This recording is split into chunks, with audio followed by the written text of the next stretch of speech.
The comic book industry is one that many think of as being on its last leg, and the pandemic of this past year has not helped one bit. Despite its prevalence, this idea has been proven false time and time again.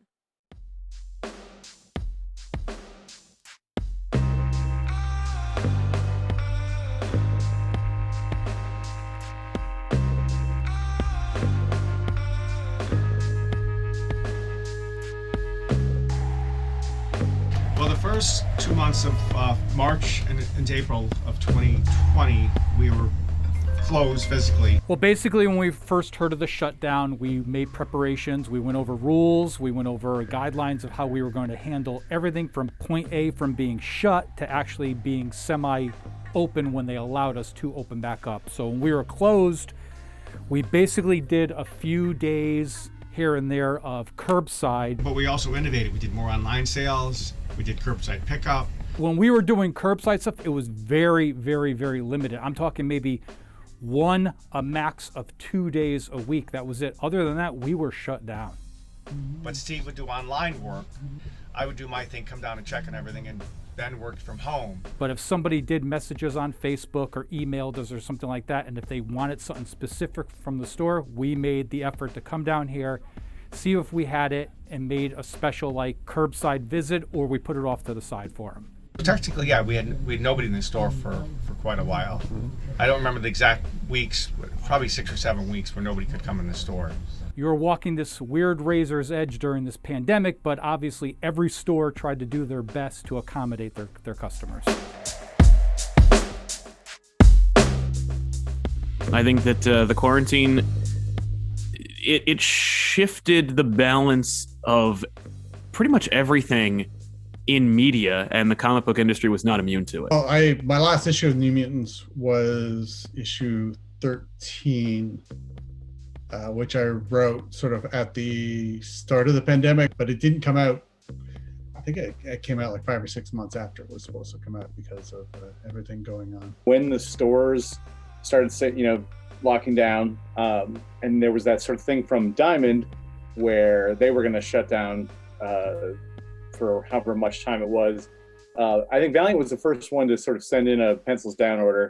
We ended up delaying a few months just because of the greater scheme of things. I think because of the printer. In the comic book industry, it impacted the retailer market in a way where retailers were like, I think it's over, in the very first couple of months of the industry, particularly because, Diamond shut down. There were no comics being distributed.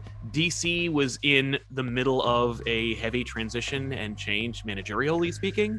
So that also shifted, like literally without that one element, all the other dominoes don't fall. You know what I mean? There was definitely some fear from Valiant, and they told me to stop after issue 10. And then I didn't work on Bloodshot again until September, October. We went 3 or 4 months without a new issue out on the stands. What I'm told is that across the board, numbers are doing pretty well. And even when things started up, they started up very slowly. I ended up sort of reacting to it was I had, because of Bloodshot and a couple other things sort of being delayed, I was able to just do sketches and commissions for people, which would have been done at conventions. And so I had to do a lot of scrambling to try and sort of replace a lot of lost work. I was able to put more time into them, charge a little bit more, and I got 3 or 4 weeks in of just drawing, which is not something I have done professionally in 10 years. Through talking to other publishers or other editors and that sort of stuff. And the problem was that everybody's doing that. And at the same time that you have more people looking for work than normal, you have publishers publishing fewer books than normal, trying to see what's going on. I think that's a good avenue that you have as an artist, is you can do that, right? If I was just writing stuff, it would have been a lot more difficult. But I want to believe that hopefully it got more people into reading. It got more people into reading trades. It got more people into different characters that they wouldn't have otherwise checked out because they were like, well, no books this week. I guess I'll go through either the digital library or my local comic book store's digital library and pick up books that I otherwise would never read or had thought about reading but didn't have time.